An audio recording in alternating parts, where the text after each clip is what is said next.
Enquanto Florença prosperava com arte e invenções, algo sombrio caminhava nas noites. Uivos distantes, vultos entre as sombras e pessoas desaparecendo, sem deixar vestígios. Leonardo da Vinci, uma estimada figura da época, acompanhava as notícias pensativo. Em um belo dia, como de costume, Leonardo costumava visitar a venda de seu vizinho, o senhor Bartolomeu, homem simples, sempre simpático e respeitoso, e comenta sobre os desaparecimentos. Bartolomeu ficou assustado, mas Da Vinci sabia que ninguém ousava falar sobre o assunto.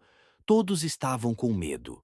Bartolomeu apenas disse: Bem, escuta-se coisas por aí, que é coisa de demônios. Mas eu não acredito nessas coisas. Porém, os casos da cidade se tornavam mais assustadores. Numa bela noite, Da Vinci observou pela janela. Havia um casal alegre caminhando tranquilamente. Então, uma carruagem perde o controle e o jovem, para proteger sua amada, se põe à frente. A carruagem não o acerta em cheio, mas a roda tira um tira de sua pele, fazendo jorrar sangue. O corte era profundo, e enquanto a jovem tentava consolá-lo, preocupada, um vulto preto de olhos vermelhos surgiu em um beco. Da Vinci olhou assustado para aquela figura, mas antes que pudesse fixar seu olhar, a criatura rapidamente se moveu em direção do jovem acidentado, e em questão de segundos eles sumiram. A jovem ficou estupefata. Ninguém compreendia o que acontecera ali. Gritavam: "O demônio o levou!" E Da Vinci ficou ainda mais envolvido com esse mistério. Da Vinci então resolve investigar a fundo. O que fizera a criatura escolher aquele jovem em meio a tantos outros? Estudou caso por caso e descobriu uma semelhança entre eles. A criatura era atraída por sangue. Da Vinci então preparou uma armadilha em seu porão com um pedaço de carne crua com sangue e deixou a mostra com a porta aberta, convencido de que a criatura surgiria. E naquela noite, os olhos vermelhos voltaram a aparecer. Então Da Vinci se escondeu estrategicamente, esperou e então, rapidamente, o ser surgiu em sua porta no porão. E então o que saltou do beco não era um animal comum.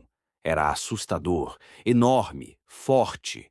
A criatura entrou como um quadrúpede, mas de repente ficara de pé e media mais de 2 metros de altura. Era algo muito assustador.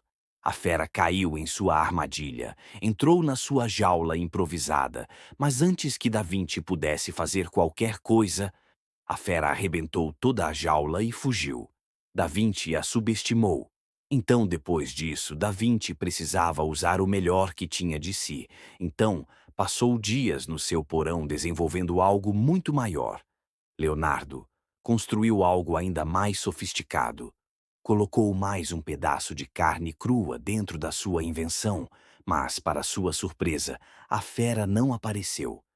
Repetiu por dias, mas nada acontecia. Então deduziu que a criatura tinha algo mais especial ainda. Era inteligente. Concluiu que a fera já sabia o que a esperava ali, naquele porão. Foi então que teve a ideia de mudar sua armadilha de lugar. Com a ajuda de alguns amigos, colocou sua grande gaiola em meio a uma floresta próxima e conseguiu um cervo para utilizar como isca, porém ninguém quis ficar com Da Vinci em sua tentativa de captura, pois muitos acreditavam ser o próprio diabo. Então, tudo montado, a noite caía lentamente, neblina começa a cobrir o local, Da Vinci aguardando ansiosamente. O tempo vai passando. A noite fria batia forte, mas Da Vinci aguardava atento. O dia já começava a apresentar seus primeiros sinais de que logo ia amanhecer. Da Vinci já estava convencido de que seria mais um fracasso, até que um barulho forte soou e engrenagens começaram a rodar. Estava ali. A criatura finalmente foi capturada novamente. Batia com toda a sua força, uma monstruosidade sem igual antes vista.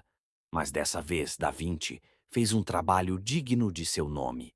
Da Vinci olhava assustado com tamanha força que aquele ser tinha, dessa vez conseguia observá-la, e ficou espantado com o que estava vendo. De onde será que teria saído aquele ser? Então os primeiros raios de sol tocaram a besta, e por uma estranha razão seu corpo se contorceu, queimando como se fosse feito de sombras. A criatura gritava ainda mais, podia-se ouvir de uma grande distância. Aos poucos, foi definhando, diminuindo a fúria, a força, o tamanho, e foi se transformando. Leonardo caiu em silêncio. Aquela criatura, antes gigante e imponente, pouco a pouco foi se transformando em um corpo humano. Um homem. Então, um último grito, o corpo extremamente machucado e caiu sem vida. Da Vinci se aproxima. Olha fixo. Não pode ser. Era Bartolomeu, homem que tantas vezes lhe ofereceu vinho e pão, dotado de um sorriso simpático. Era, na verdade, a criatura que assolava Florença. Um lobisomem. Real. Terrível. Mortal. Dizem que antes de morrer, Da Vinci escreveu a história do ocorrido, mas algumas pessoas se escandalizaram e acabou virando cinzas. Mas e você?